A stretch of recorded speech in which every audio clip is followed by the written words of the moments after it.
Horror कहानियां थी। Haunted बस। रात के करीब 11 बज रहे थे। सड़क पर इक्का तुक्का गाड़ियां चल रही थी। अपनी नाइट शिफ्ट खत्म करके शीला और निकिता बस स्टॉप पर खड़ी थी।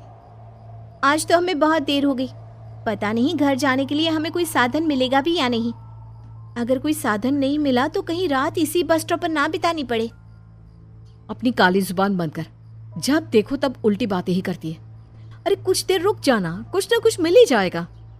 लेकिन काफी देर तक इंतजार करने के बाद भी उन्हें कोई बस नहीं मिलती।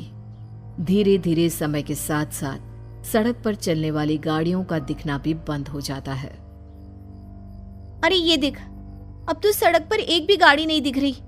दूर दूर तक गाड़ी और किसी इंसान का नामो निशान नहीं है। एक काम करते हैं, वापस अपने ऑफिस चलते हैं। हम दोनों आज रात वहीं गुजार लेंगे। देख, तुझे अच्छी तरह पता है 10 बजे के बाद चौकीदार ऑफिस के मेन गेट पर ताला लगाकर अपने घर चला जाता है। ऑफिस जाने का कोई फायदा नहीं है। इस सुनसान सड़क को देख मुझे बहुत घबराहट हो रही है। एक काम करना, उसी चौकीदार के घर चलते हैं। वो भी तो परिवार वाला है।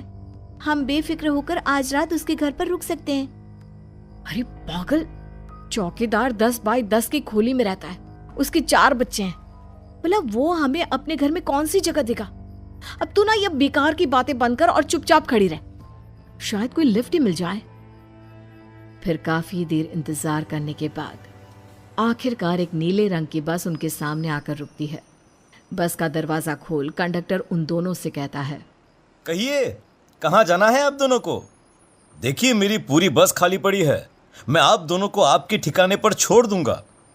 इतना कहकर कंडक्टर मुंह में भरे पान की पिचकारी सड़क पर दे मारता है। निकिता, लोगों का कहना है कि कुछ महीने पहले इसी तरह अंधेरी रात में एक नीली बस के अंदर कुछ बदमाशों ने एक जवान लड़की की हत्या कर दी थी। इस बस का रंग भी नीला है। कहीं ये वही बस तो नहीं?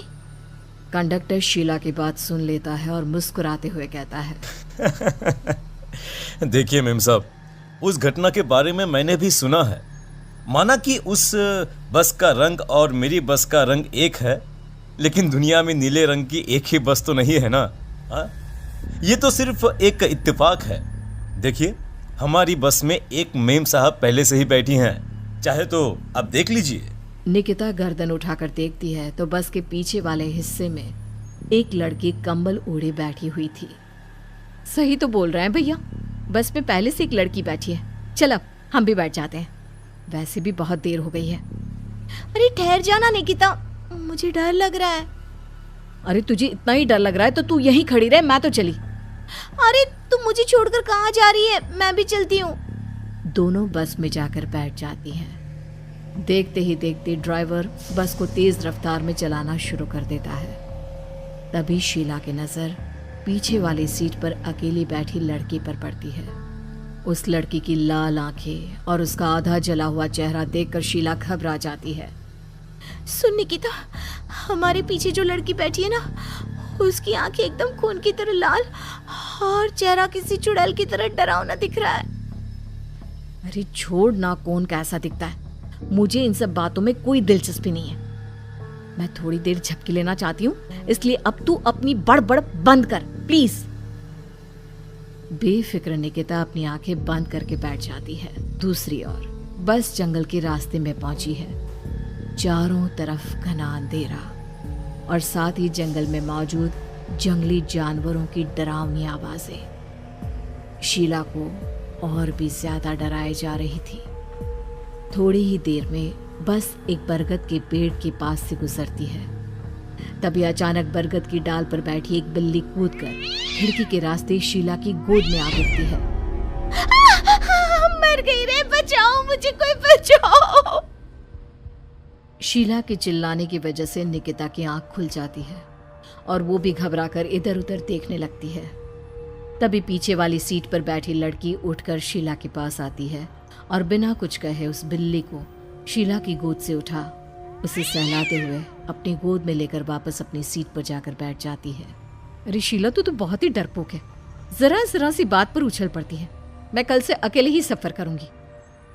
अरे मैं क्या करूं? वो बिल्ली अचानक मेरी गोद में आ गिरी। अपनी बकवास बंद कर और मुझे चैन से सोने दे। इस तरह शीला को डांटकर निकिता फिर सो जाती है, पर तभी अचानक एक झटके से ब्रेक लगाकर ड्राइवर बस को रोकता है। शीला खिड़की से बाहर झांक कर देखती है तो उसे सड़क के किनारे एक काला आदमी खड़ा दिखाई देता है। उसकी बड़ी बड़ी दाढ़ी और अजीब से कपड़े देखकर शीला को घबराहट होने लगी। क्या हुआ ड्राइवर भैया? आपने बस क्यों रोक दी? अरे वो देखो, वहाँ वो सड़क के किनारे एक आदमी खड़ा है, उसी के लिए मैंने बस रुकवाई है। शीला निकिता को धक्का देकर नींद से जगाती है। अरे अब क्या हुआ?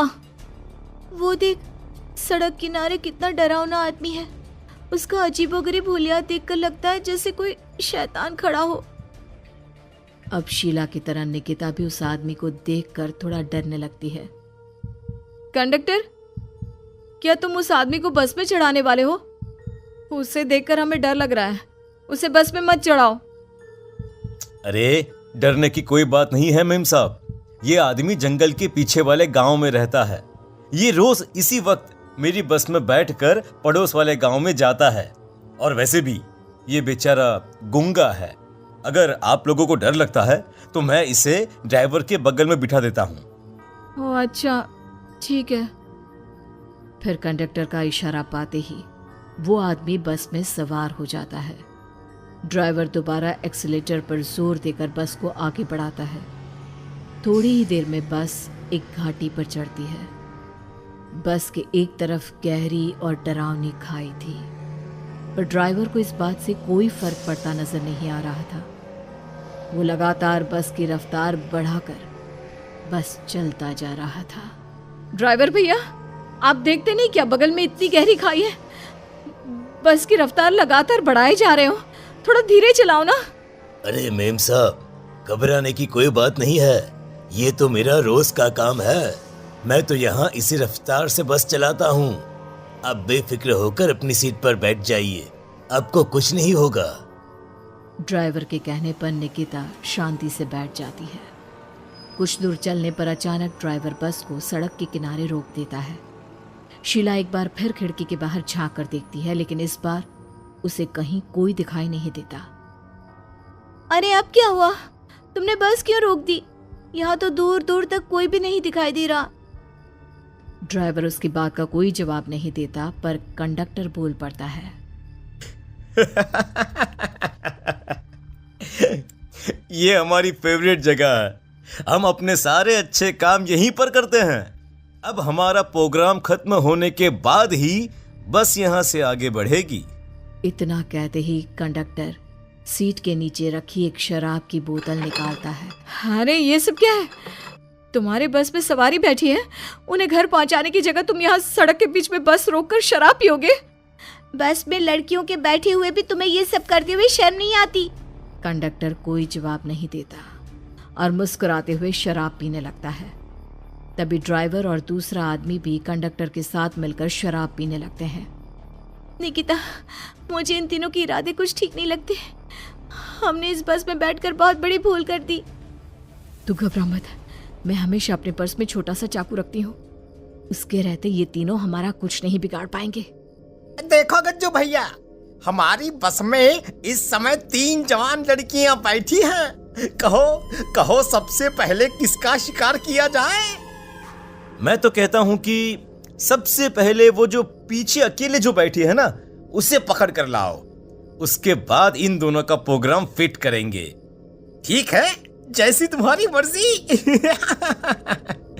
अब वो आदमी पीछे वाली सीट पर बैठी लड़की के पास पहुंचकर उसका हाथ पकड़ लेता है, लेकिन तभी अचानक उस लड़की की आंखें जरूरत से ज्यादा बड़ी और लाल होने लगती है। उसका चेहरा गुस्से से लाल और उसके मुंह से नुकीले दांत दिखने लगते हैं। अरे अरे अरे ये क्या? ये लड़की अचानक इतनी खतरनाक कैसे बन रही है? इतने में वो लड़की उस आदमी को उठाकर वहीं सीट पर पटक देती है। मुझे हाथ लगाएगा, तेरी इतनी हिम्मत! जोर से चीखते हुए वो लड़की उस आदमी पर हमला कर देती है और पल भर में ही उस आदमी का काम तमाम हो जाता है। ये देख ड्राइवर और कंडक्टर के होश उड़ जाते हैं।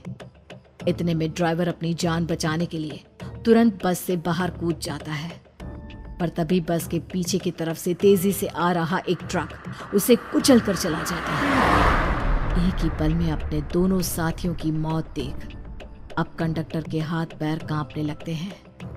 ये सब देख निकिता और शीला के भी होश उड़ जाते हैं। वो चुपचाप अपनी सीट पर ही छुप कर बैठी रहती हैं। अरे अरे अरे कौन हो तुम? और तुम इतनी भयानक कैसे बन गई? अब वो लड़की गुस्से में गुर्राते हुए कंडक्टर का गला पकड़ लेती है। इतनी जल्दी मुझे भूल गए? कुछ महीनों पहले तुम तीनों ने बड़ी बेरहमी से मेरी हत्या की थी और फिर शहर छोड़कर भाग गए। कई दिनों से मैं तुम तीनों के इंतजार में भटक रही थी। आज जाकर मेरा बदला पूरा होगा।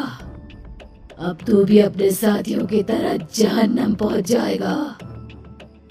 अब वो लड़की कंडक्टर को उठाकर बस के पास मौजूद खाई में फेंक देती है। कंडक्टर एक बड़े पत्थर से जा टकराता है और उसकी भी मृत्यु हो जाती है। दूसरी तरफ ये सारा नजारा देख शीला और निकिता बेहोश हो जाती है। अगली सुबह जब उन दोनों को होश आता है तो वो अपने आप को एक सरकारी अस्पताल में पाती है।